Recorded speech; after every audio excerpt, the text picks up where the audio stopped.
Hey there, everyone. So many of you reached out to me after I mentioned that I haven't been sick in about at least 5 years, and that I felt I had all the tools I needed in order to never be sick again. And so I wanted to explain further on that subject. Before I get into that, though, I just wanted to give you just a little short explanation as to what a functional medicine health coach does, which is what I am gaining my certification in right now. What we do is something that most people have no idea, because it is such a new field. And sometimes when people are interested in it, I think they think that we are very similar to what doctors do, but that really is very far from the truth. For the most part, what we do is we educate, we empower, and we inspire you as far as your health and wellness goes.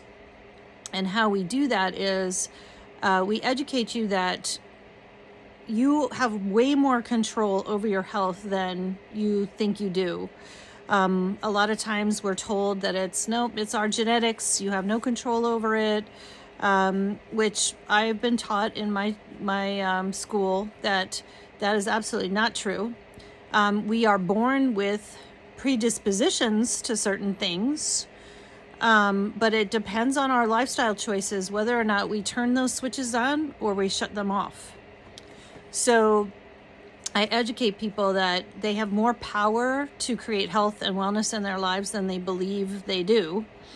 I also empower them to be able to ask their doctors and healthcare practitioners the right questions, to challenge them on certain subjects, and how to take the control of health into your own hands.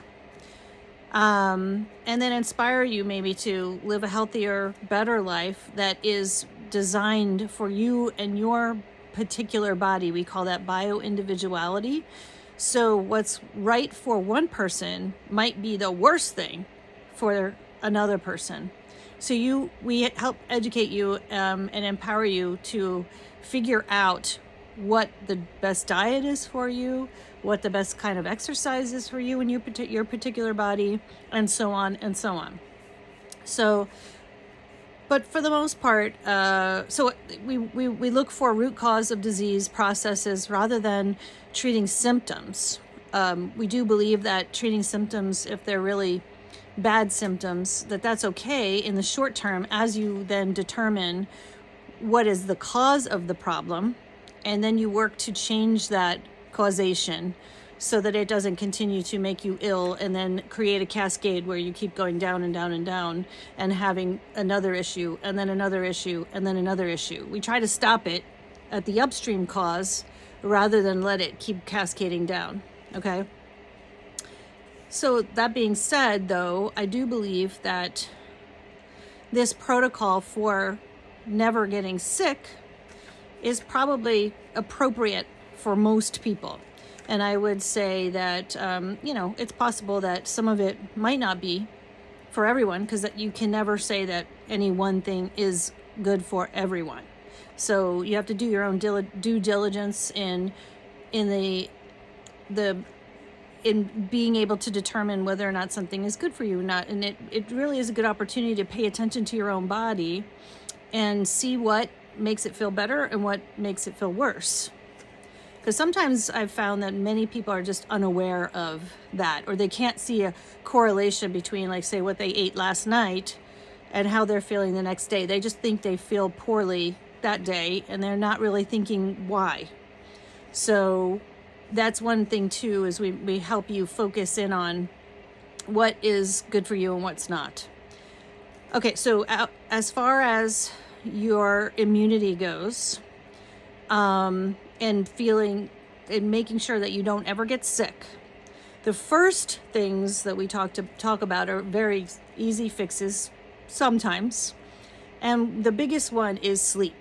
So I know a lot of people have trouble with sleep, and there's many reasons why that might be. You might wait too long to go to sleep, and so your body kind of gets into a second wind situation where it starts to re-energize again. And they usually say that that happens after 11 p.m. So if you do have a difficult time going to sleep, you should really go to sleep before 11 p.m. Also, you need to watch. There's a handout that I'm going to print out. I'm going to have it here. I've talked to you guys about it before, where it's called sleep hygiene, and it has nothing to do with like cleanliness. It's really just more of a protocol to make sure that you can get the best sleep that you possibly can. And that is, to not look at screens at night, like your phone, your computer. That blue light that's in those screens can disrupt your circadian rhythm. It kind of sort of mimics daylight, so your body gets all confused. Is it daylight or not? Should I be awake or not? So if for some reason, because of work or something like that, you can't do that, then get those blue light blocking glasses. They're just clear glasses. They don't have a prescription strength or anything, but you put them on your face and they block the blue light from your phone or your computer. Do anything you can to sleep. I know a lot of times if somebody gets home late from work, they want to kind of decompress for a while. They probably eat too late if that's the case too, which could keep you awake. So do everything you can to maybe eat your dinner as early as possible, and to do anything possible to help you sleep. And I know sometimes you just get into that, well, I just want to relax a little bit before I go to sleep, and it's your me time. Maybe if the rest of your day is with work and running kids around or whatever. But sometimes you just have to say to yourself, listen, it's more important that I go to sleep than it is that I decompress and watch this show on TV and stay up till midnight or 1 o'clock in the morning. And then I have to get up at 6 a.m. or earlier, and you're not getting enough sleep at all. You need to strive for 8 to 9 hours in a night. And I know that's hard for some people, but anything that you can do to get yourself closer to those numbers, the better off your body will be. And in particular, when it comes to getting sick, when you don't sleep well, be it through you choosing to do that or not, that is the biggest driver of being open to viruses, bacteria, whatever. Colds. The other thing is sugar. Sugar is a huge driver of illness. And, I know sugar is a demon for a lot of people and it's very difficult to get away from, but we're not going to really go into that because that's would take us hours to talk about and what to do about it. But what you can do is when you feel like you are getting sick, you can feel that scratchiness in your throat, your nose starts to run. You need to stop eating sugar in all forms. So that means alcohol, carbohydrates like potatoes, rice, pasta, and of course anything that's got white sugar in it. Probably the worst combination would be sugar, fat, and gluten together, like say in a cookie situation or cake. You want to stay as far away from that as possible if you feel like you're becoming sick. Also, drink water. You need to drink half your body weight in ounces per day, which helps move the lymph fluids through the system, which definitely helps with your immune system. If you're dehydrated, it is a huge driver of all disease, not just colds. You're leaving yourself open to a lot of disease processes if you're dehydrated, and many people are dehydrated. So water is so important, and it really needs to be filtered. Room temperature is best. It assimilates best in the body if it's room temperature. So strive to do half your body weight in ounces per day. So the amount is not the same for everyone. A big giant person is going to need a lot more water than a tiny person. You need to do some kind of exercise. If even just walking a little bit, whatever suits you and your body, the more you can move stuff, your body fluids, the less likely you are to become sick. So, but my arsenal of things besides that, I mean, those are like givens that I talk to people about all the time. There are supplements that I take that I have in my cabinet that are, I think, the reason why I have never become sick. Even though, I don't sleep so well myself and never have my whole life until I found my CBD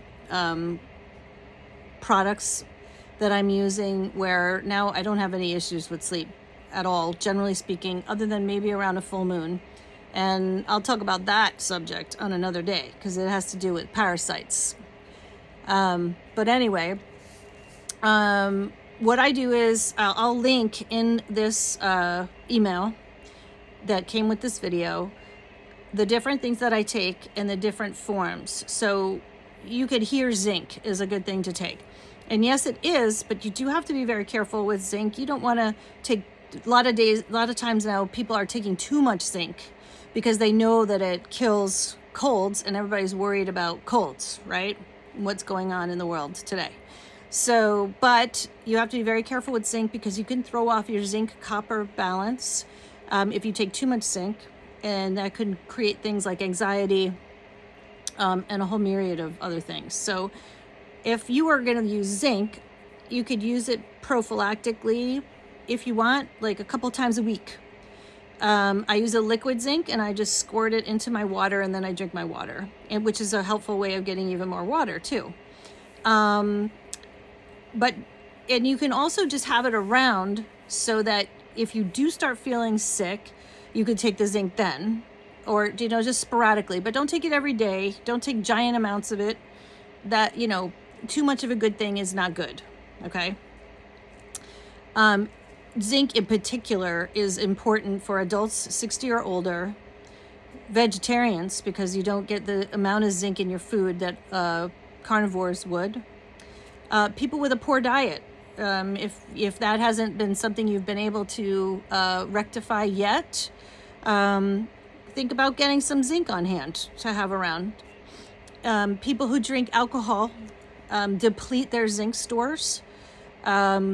So reducing the alcohol a little bit, especially if you have family members that are sick in the household and you can't avoid it really, cut back on that alcohol because it really is liquid sugar and it will feed any kind of cold or virus that's floating around and that gets into your system. Okay.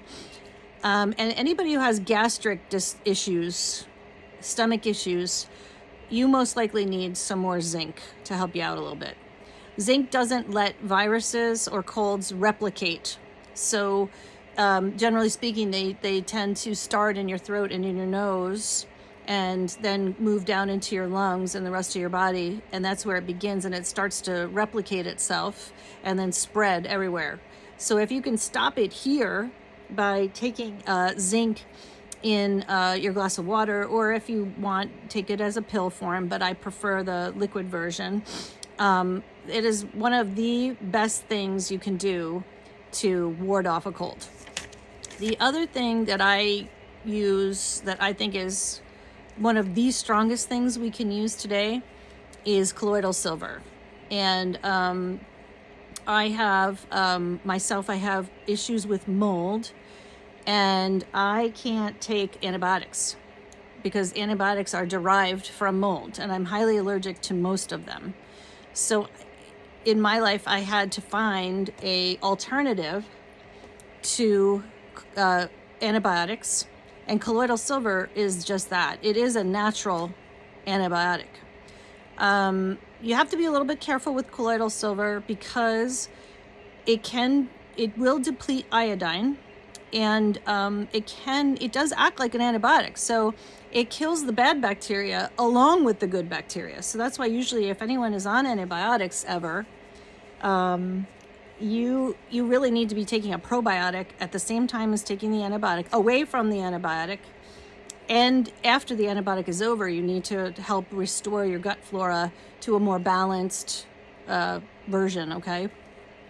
So colloidal silver, you just have to be a little careful because it does act the same way. However, I have found a coated colloidal silver, which I'll have a link in this email, that does not do that. It does not react. It doesn't kill your gut bacteria the same way that regular colloidal silver does. Plus, colloidal silver can go bad. So the coated colloidal silver never goes bad. It will last as long as the glass bottle that it's in.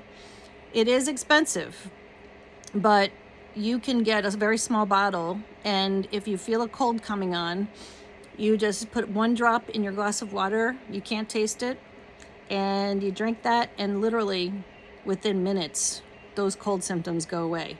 It happened to me about 5 years ago. I started to feel that scratchy throat. My nose was running like a torrent, and I put a drop of this coated colloidal silver in my water, and I was going to bed early because I knew that I wanted to get extra sleep that night because I was obviously fighting off a cold. And as I was walking up the stairs, my nose shut off. It was no longer running, and when I got up the next day, the scratchy throat, the sore throat was completely gone, and the cold was never got me. So it is so important to maybe have some colloidal silver around, especially if you're worried about, older people in your household, or it's great for kids. I use it with my son. I use it with my dogs. I put it in their water. If I feel they have, it's also very good for any kind of fungal infections. And like I have pugs, and they are very prone to fungal infections, like yeast infections, things like that. And colloidal silver will get rid of that, which is really amazing. I do take iodine because colloidal silver can deplete your iodine stores. And iodine is also another powerful killer of bacteria and virus. So they actually use iodine in the drinking water in third world countries to kill bacteria in the water so that people don't get sick. And iodine is very supportive of the thyroid, and a lot of people's thyroids get messed up due to stress and all sorts of other reasons. And when your thyroid gets messed up, you can have a lot of issues, be it gaining weight tremendously, like hypoactive thyroid, and then there's hyperactive thyroid, which causes a whole other myriad of conditions. And sometimes you can switch back and forth between those two conditions pretty easily. So you want to support your thyroid, as it is so important driver of health in the whole body. It governs a lot of things. So I'll link some iodine as well to this video. Vitamin D3. I will have a handout here in my store about D3 and where your levels are and how much you should take in order to be the most optimal levels for your body. Vitamin D3 is such a powerful preventer of all disease, and mostly cancer, but for sure colds and flu and virus. So you really want your vitamin D3 levels to be somewhere around 70 to 80. When somebody has had cancer before, we like to see it more around 100, but not going over 100. So I do have a guideline sheet of D3. If anyone's interested, I'm going to print them out when I'm done here, and I'll keep them behind the counter. I'm starting to have a lot of giveaways